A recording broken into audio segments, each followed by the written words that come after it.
This is Fam Electric Ghost, and Newsly is an audio app for iOS and Android.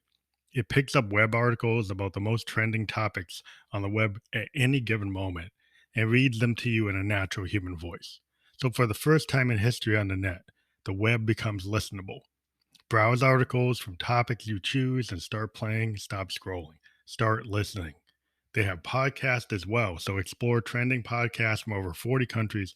Our podcast, the Family Electric Ghost podcast, is on there too. So download and use Newsly for free now from www.newsly.me. So that's www.newsly.me, and that's NEWSLY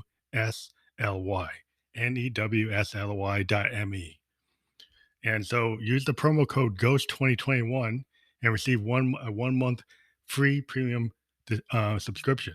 So like that's a pretty cool deal. So all you gotta do is use Ghost 2021 and you get a 1 month free premium subscription to Newsly. Check it out. You'll like it. I listen to it every day and it's really great. Thank you. And keep on listening to Peg and everything else on Anchor FM and Spotify podcast. Thank you. So this is Fam Electric Ghost, and we like to talk about expansive sound. And we wanted to talk about the courage to create music. So the idea is that a lot of people who are musicians might read sheet music, they might be studio musicians, they might be cover bands, and they find it hard to actually write their own music, or they don't think the fans are going to want to hear anything other than what other people have written.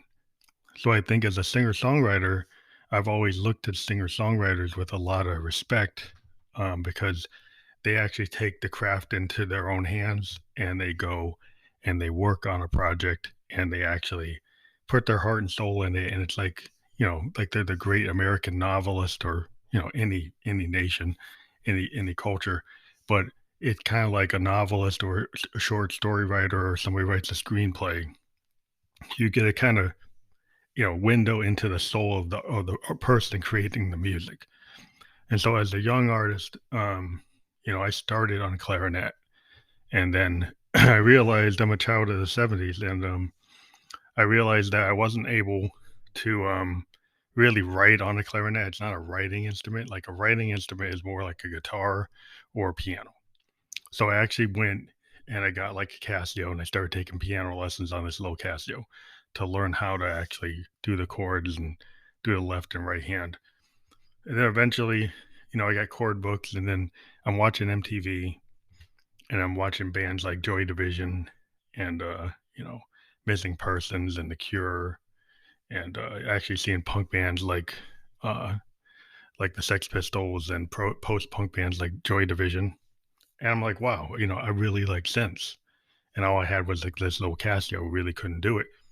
So eventually I saved up a bunch of paper route money and I got a CZ101, which is Casio's attempt, which was very successful to create in the same kind of form as the other Casios, same size, but it had little guitar strap things on it, pegs. And had a pitch bend wheel, like a real pitch bend wheel, and proper controls. And it was a frequency modulation synthesizer, kind of like a little mini DX7, and it was fantastic. He was able to do a lot of cool stuff. So I created a basement band, and me and my brother, who learned guitar, and I really wanted to learn guitar, but I was better at keyboard. I was more suited for the keyboard. So I started writing a lot of songs, and I started like coming up with the parts, and then we actually got a drummer from high school, and we created a band called NXT in the basement. We went to parties and stuff, and we wrote our own music. And I continued to do that until everybody else in the band kind of went off. My brother went to a different college than I did, and other people in the band kind of went off in their own way. And I kept on going. And I said, well, how can I go by myself? So eventually I got a Roland D5, which is like a dumbed down D50. And then I said, well, I need something else. I can't just record with this. So I found out I needed a Tascam 4-track on cassette. And this is like 1986, 87. So I got that. I got a Tascam 4-tracker. I got a Korg sequencer, and I got a Roland D5. and I got the stands and I got the wires, and I had to realize I had to get quarter-inch wires. I had to get stands to hold the 4-tracker and to hold the sequencer. And so I had my first kind of synth setup where I could actually record. But I was recording to the tape, and I could mix it down so I could hear it in my car on my Alpine tape deck. But I really couldn't share it other than, make copies of tapes and give them to people. So this is before the internet really got there, and there was no SoundCloud, so I couldn't actually push it up. And so for many years, I was just writing all these sound paintings, and I ended up doing a soundtrack for my wife's play. She was doing a play at Mount Holyoke, and I did the soundtrack to it on the D5 with that method of using the Tascam, and that was all instrumental. So many years I just did instrumental. So I was at Bowdoin College. I used to play in the pub. I did nothing but instrumentals, didn't sing at all. So then what I really started getting into was well, how am I actually going to get this to the net? And I really didn't start getting it onto the net until like 2008, where I found SoundCloud. And then I realized I could actually had to have a different solution because I had all these cassettes. So how am I going to take what's in my synth and move it? And so that's when I actually was like, I was using like microphones. I was trying to figure out how to get the tape translated over. And there was a big effort to kind of finally figure that out. I didn't really get to that till I changed from the tape technology to digital hardware recorders. So the digital hardware recorder, the first one I got in like 2008, it like jumped to 2008, and I got an R16. And then I actually I lost my D5, and I got a Juno GI. And then I said, wow, now I finally have a way to get this on a computer.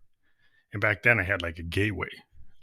So what I did is I had the R16, and it had SD cards up to 30 gigabytes. And you could actually take the mix from your sequencing off the Roland, and you could then master that on the Zoom R16. And back then there wasn't LANDAR, so all I could do is just take it and master it to the best of my ability, put it on SoundCloud, and sometimes didn't have enough of a signal to really put it on like iTunes, and even then I couldn't put it on iTunes. There was no way to do that because they weren't offering that capability. So then I was kind of like, well, how am I going to get this stuff outside of SoundCloud? Then eventually I found LANDAR, and then LANDAR was a cool solution because it was an online mastering tool that boosted up the signal of whatever you did on the Zoom.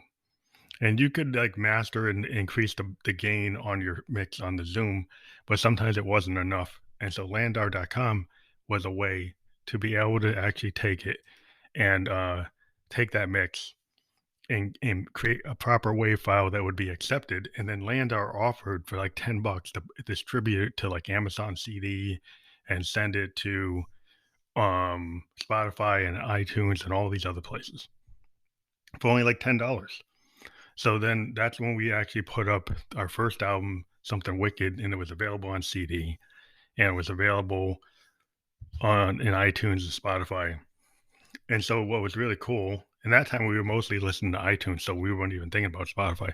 But what was really cool is that we finally got it outside of SoundCloud to other platforms so other people could listen to it. And this is still not like on Facebook or YouTube or other places like that, but it's on iTunes, maybe on Spotify. Tidal might not have been there yet. And so it was a really cool way, and it was just on SoundCloud. And SoundCloud still is our primary place, and they actually became our distributor because then they linked up with a repost by SoundCloud, and now they send it to everywhere. And then they actually created a mastering tool. And then we use those tools, the Dolby Lab sound mastering. If it's under 10 minutes, we use that on SoundCloud to put together all kinds of expansive sound work. And now we use like an R20. We moved from an R16 to an R24 to an R20, which was kind of downgrade in terms of tracks. We dropped from 24 tracks, which we never really used, down to 16, and we still don't use all 16. But we gained in headroom, we gained in capability. The R20 had like a DAW-less type of thing. And so what we really started getting confidence from the time we had been recording in the 80s on Tascams. We had been writing for a long time. So if you could put like from 1886 to 2008, 2016 is when we actually did the first Van Electric Ghost albums that we were able to get onto SoundCloud and then on iTunes and then into Amazon CD. After we did the first album, we had discovered our voice by using the JDXI synth to create Josephine Electric, which we were kind of, that's the part of the whole thing about the courage, right? Like we didn't like this voice you hear right now. And now we feel more comfortable actually using the 512 audio mic. And we think it really adds to our voice to have to it. So at the time we were originally recording, we didn't have as good mics. We actually used wireless mics instead of wired mics. Didn't have like the kind of mics we have now, which are way better quality. So we have condenser mics and we have all kinds of interesting preamps and stuff now that we didn't have. So it just changed the whole nature of our sound. And we were very happy to increase our capabilities with all kinds of things. And, you know, on the road to becoming the Ghost, we decided to go with a lot of analog in that we have got the three Moogs, the Moog DFAM, the Moog Grandmother, and the Moog Mother 32. And then we also have an analog Arturia Mini Brute 2S. And then we've got semi kind of analog, well, kind of faux analog System 1M from Roland. We got Teenage Engineering OPZ, our Juno GI. We've got a JD08, and we've got an Akai Force. And multiple mixers. We got an MX1 performance mixer. We got the Zoom R20, and we've got Eurorack mixers. And we've got a Zoom L8, which we're actually using now on the podcast. So we got a lot of hardware and with a lot of choices, multiple mics, studio electronics mics, Zoom ZDM1. We have a Soyuz launcher preamp. So we got a lot of gear. We got a Behringer DI box for converting signals. And we got actual kind of noise control circuitry to take the white noise out of the mix. So we went and got a lot of stuff over time. And like I said, we've been recording since 86 and we've increased our capabilities, you know, by moving from the D5, from the Tascam 4 tracker to a Roland Juno GI to now like using an Akai Force, using boutique JD08s and Moogs. So in OPZ from Teenage Engineering. So we got a lot of different gear, a lot of hardware. And our Eurorack solutions with the Make Noise Mass module, Make Noise sampling module with the Morphogene, with tons of malts, an Arturia Mini Brute 2S. We just have a lot of, we still have an old Casio, like that we can kick around, even have like old Casio sampler keyboard. So we got a lot of cool hardware that we use to put together our expansive sound, and we just find it very satisfying to be able to have all this gear. And even if we can't keep up with everything, and even though I think with the Kai Force we're able to kind of keep up with a lot of people because it has a DAW-like interface. It's got everything all in one box. We've got a Mellotron loaded on it. We got an ARP Odyssey. We got the drum synth. And then we got a lot of I/O, so we can bring our Moogs into it. We can bring the Roland Boutique into it. We can bring an OPZ into it. And so in that way, with our Zoom L8, it becomes our other recording solution. And so what we've had is the courage to kind of go off with our concept of expansive sound. Now, Expansive Sound Experiments is the name of our Facebook page. It's also one of our Instagram channels, and it really is the beginning of the Ghost. Before we even became the Ghost, we were Expansive Sound Experiments, and we did everything within the context of this idea of genre bending between freeform jazz and fusion and punk rock and new wave and progressive rock, and we basically can channel anything we want.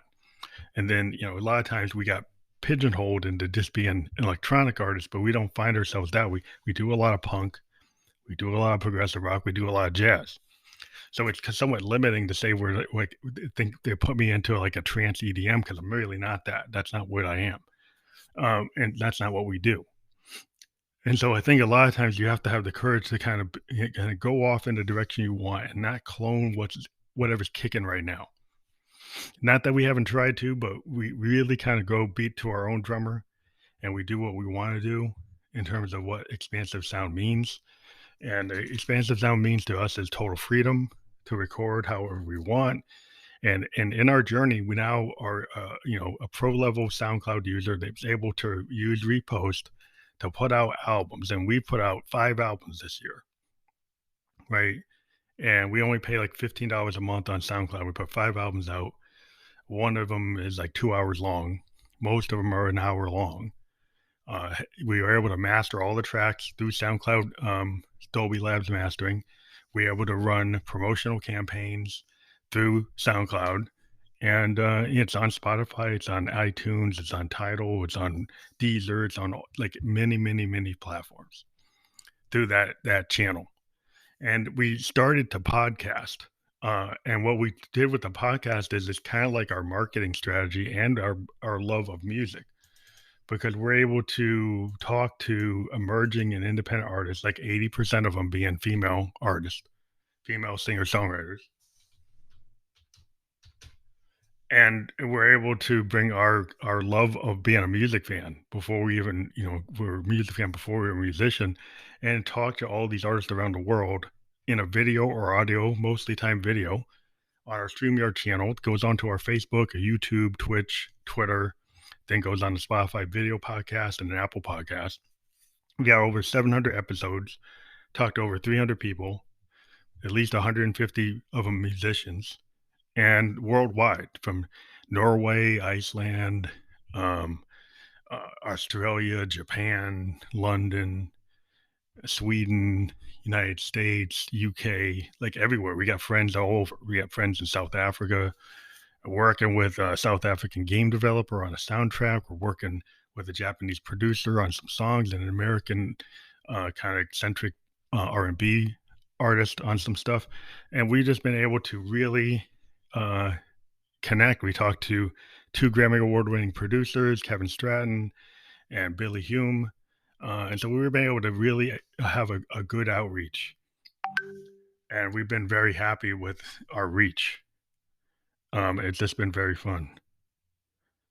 And so this is what we wanted to talk about today. I think as an artist, you have the courage to kind of go out there and do what you want. And I hope that you check out our website, famlylickerghost.com, and also check out Newsly, the app that lets you start listening and stop scrolling. Use coupon code GHOST2021, coupon code GHOST2021, and you get 1 month free premium subscription. So stop scrolling and start listening. Again, use coupon code GHOST2021. That still works.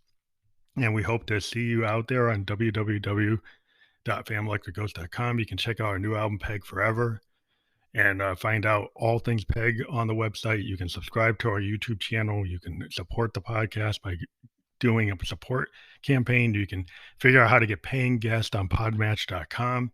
You can go to DoubeJack.online and get into online gambling that is actually contributes to charity. So charitable online gambling. It's in the Euro world. So you use Euro, Lotto, and Keno. So check that out. And it's a really cool thing to get into. And we encourage you to check it out. So thank you for listening to Ghost. We'll talk to you later.